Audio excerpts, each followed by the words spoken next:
નમસ્કાર મિત્રો, આજની આખા દિવસની મોજ તમને આ વિડીયોની અંદર પણ જોવા મળવાની છે. તો મિત્રો, આ વિડીયો તમે છેલ્લે સુધી જોજો અને એવી વસ્તુ પણ જોવા મળશે જેને જોઈને તમે પણ હેરાન રહી જવાના છો. તો મિત્રો, આ વિડીયો ખાસ કરી અને છેલ્લે સુધી જોવાનું પણ ભૂલતા નહીં. અને મિત્રો, આને જોઈને તો તમે પણ કદાચ દંગ જ રહી જવાના છો, કારણ કે મિત્રો, આ ઘેટાના બચ્ચા જેવું માછલું તમે કોઈ દિવસ પણ નહીં જોયું હોય. અને મિત્રો, તેનું મોઢું જોઈને તમે પણ કહેશો કે હા, આ ખરેખર ઘેટાના બચ્ચા જેવું જ છે. અને મિત્રો, આની અંદર જે ઝેર હોય છે તે ખતરનાક પણ સાબિત થાય છે. અને મિત્રો, આના વિશે જાણીને તમે પણ હલમચી જવાના છો.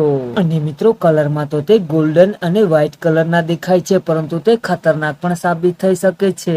અને તે સાથે મિત્રો, જે લોકો અનુભવી હોય છે તે જાને ખાવામાં પણ સક્ષમ સમજી શકે છે. તો મિત્રો, આ વિડીયોને લાઈક બટન દબાવવાનું પણ ભૂલતા નહીં અને વધારે લોકો સુધી પણ મોકલી દેજો. અને મિત્રો, હવે તમે જે જોવાના છો તે ખરેખર ખૂંખાર પણ છે. અને મિત્રો, આજે તો પાપલેટના બચ્ચા પણ શાકમાં લાવ્યો છું, પરંતુ આજે તે ખાવા નહીં મળે, કારણ કે તેને સુકાવી દેવાના છે.